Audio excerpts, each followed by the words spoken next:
Hello guys, तो आज के सेशन में हम डिस्कस करेंगे ब्लड ट्रांसफ्यूजन के बारे में। ट्रांसफ्यूजन क्या होता है? तो जो ब्लड ट्रांसफ्यूजन है वो ये प्रोसेस है जिसके अंदर हम जो ब्लड या कोई ब्लड के कंपोनेंट्स उन्हें हम एक व्यक्ति में से दूसरे व्यक्ति में जो जिसमें से हम ट्रांसफ़र कर रहे हैं उसे हम डोनर कहेंगे, और दूसरे जिस व्यक्ति में हम ट्रांसफ़र कर रहे हैं उसे हम रेसिपिएंट कहेंगे। तो ब्लड ट्रांसफ्यूजन में हम ब्लड या ब्लड के कंपोनेंट को एक पर्सन में से दूसरे पर्सन में ट्रांसफ़र कर रहे हैं। ठीक है, ये एक लाइफ सेविंग प्रोसीजर है जिसके अंदर हम ब्लड सेल्स या ब्लड प्रोडक्ट्स जो भी लॉस्ट हुआ है इसे ट्रांसफ़र करते हैं।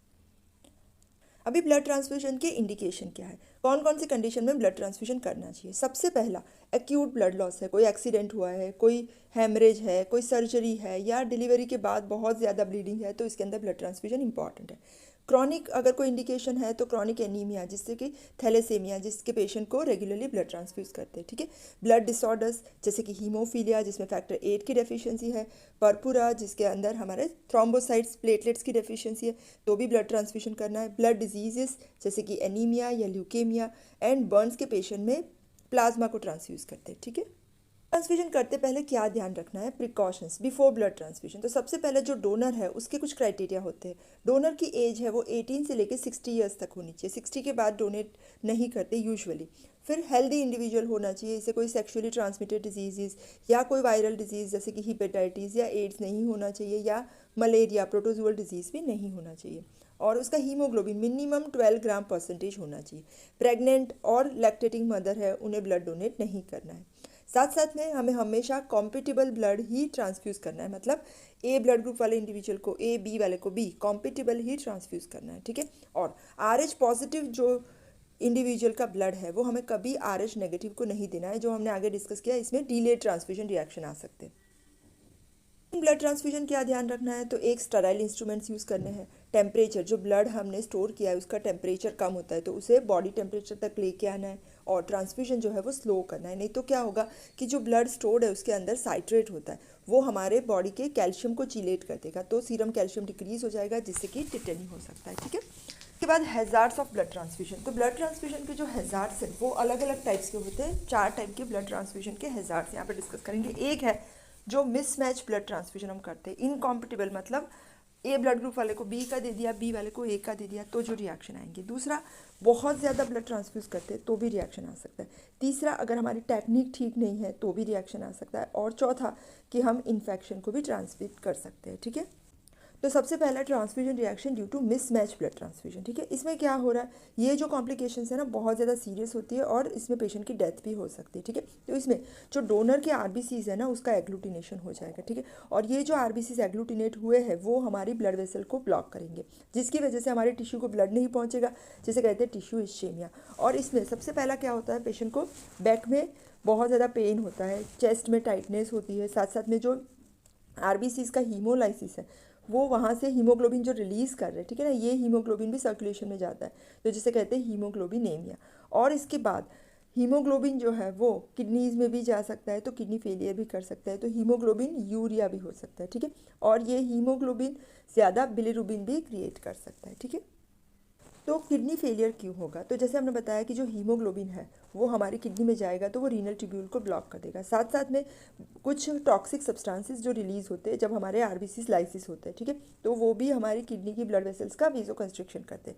साथ साथ में जो आरबीसी लॉस होते हैं ना, सर्कुलेटिंग आरबीसी, वो हमारे टॉक्सिक सब्सटेंसेस भी रिलीज़ कर रहे हैं, और इस वजह से जो ब्लड प्रेशर फॉल हो जाएगा जिससे कि रीनल ब्लड फ्लो डिक्रीज़ होगा, और रीनल ट्यूब्यूल्स के डैमेज भी हो सकता है, जैसे कि यूरिन एसिडिक हो गया और ग्लोमेरुलर फिल्ट्रेशन रेट धीरे हो गया, तो जो हीमोग्लोबिन किडनी ट्यूब्यूल्स में गया है वो प्रेसिपिटेट हो जाएगा और वो जा करके ल्यूमेन जो ट्यूब्यूल की है उसे ऑब्स्ट्रक्ट करेगा। ठीक है, जब एक्यूट रीनल फेलियर होगा तो उसकी वजह से डेथ हो सकती है। ठीक है, और साथ साथ में रीनल वाजो कंस्ट्रिक्शन और सर्कुलेटरी शॉक और रीनल ट्यूबुलर डैमेज, उसकी वजह से भी एक्यूट रीनल फेलियर हो सकता है, और उसकी वजह से भी यूरिन आउटपुट डिक्रीज हो सकता है। ठीक है, और एक्यूट रीनल फेलियर हो गया तो क्या होगा, हमारे बॉडी में नाइट्रोजिनस वेस्ट प्रोडक्ट्स बढ़ जाएंगे जिससे कि कॉमा और डेथ भी हो सकता है।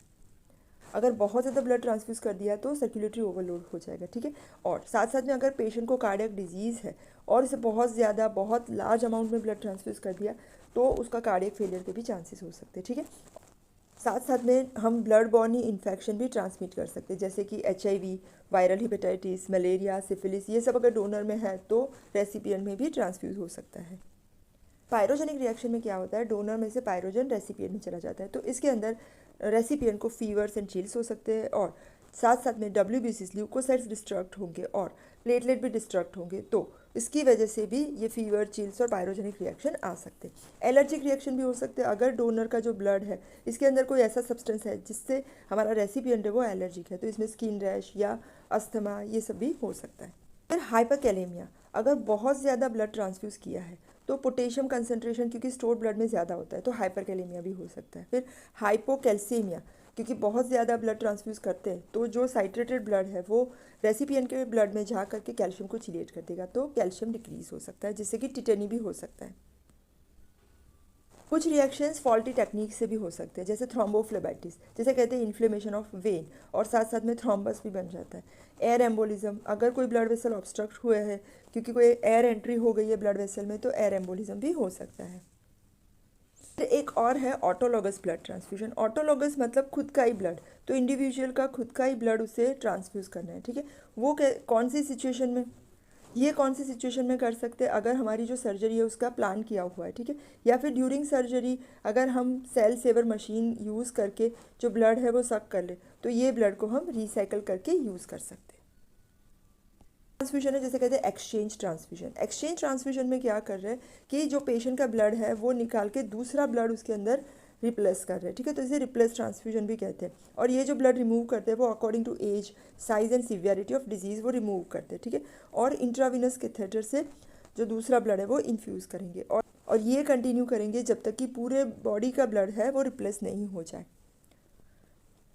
कौन सी कंडीशन में एक्सचेंज ट्रांसफ्यूजन की ज़रूरत होती है, एक तो हीमोलाइटिक डिजीज़ है न्यूबॉर्न की, या नियोनेटल जॉन्डिस है जिसके अंदर बहुत ज़्यादा अमाउंट में बिलिरुबिन क्रिएट हो गया है और अल्ट्रावायलेट लाइट से भी उसे रिस्पॉन्ड नहीं आ रहा है, या सिवियर सिकल सेल एनीमिया है, या बहुत ज़्यादा पोलीसाइथेमिया है, या कोई ड्रग्स की टॉक्सिसिटी है। चाह रहा है स्टोरेज ऑफ ब्लड, तो हम ब्लड को स्टोर कैसे कर रहे हैं, तो 1 यूनिट ब्लड जिसमें 420 ml ब्लड है उसे हम मिक्स कर रहे हैं ACD मिक्सचर के साथ, जिसमें होता है acid citrate dextrose mixture 120 ml, और इसे स्टोर कर रहे हैं स्टेराइल कंटेनर में। एसिड साइट्रेट डेक्सट्रोज मिक्सचर में एसिड साइट्रेट है 0.048 ग्राम, ट्राई सोडियम साइट्रेट है 1.32 ग्राम एंड डेक्सट्रोज है 1.47 ग्राम, और डिस्टिल वाटर है 100 ml। तो डेक्सट्रोज का क्या रोल है, डेक्सट्रोज है वो एनर्जी प्रोवाइड कर रहा है सोडियम पोटेशियम पंप को मेंटेन करने के लिए। साइट्रेट है उसकी एंटीकोगुलेंट प्रॉपर्टी, तो ये ब्लड को हम स्टोर कर सकते हैं 21 डेज तक, और 4 डिग्री सेल्सियस पे 35 डेज तक भी।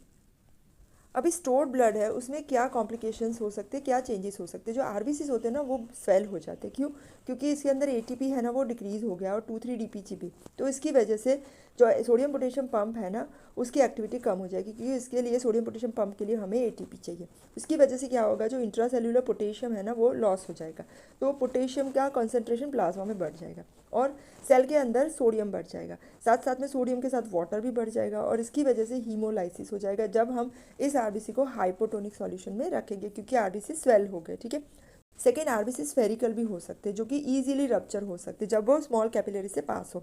साथ साथ में स्टोर्ड ब्लड है उसे हम ट्रांसफ्यूज़ करेंगे, इसके बाद ये 48 आवर्स के बाद ये normal sodium potassium reference level में आ जाएगा।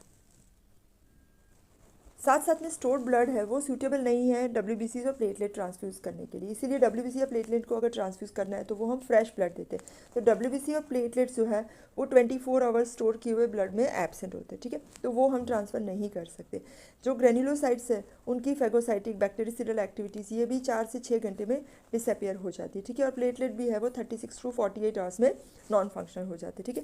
उसके बाद जो स्टोर्ड ब्लड ट्रांसफ्यूजन किया है उसके बाद 80% जो आरबीसीज है वो 24 आवर्स तक सर्वाइव करेंगे, और उसके बाद जो डिस्ट्रक्शन रेट है वो 1% पर डे होता है। ब्लड के साथ साथ हम कुछ ब्लड सब्सटीट्यूट्स भी ट्रांसफ़र कर सकते हैं, जैसे कि plasma 0.9% sodium chloride, 5% glucose, colloids जैसे कि एल्ब्यूमिन, जिलेटिन एट्सेट्रा। हमने डिस्कस कर लिया blood transfusion. Thank you so much.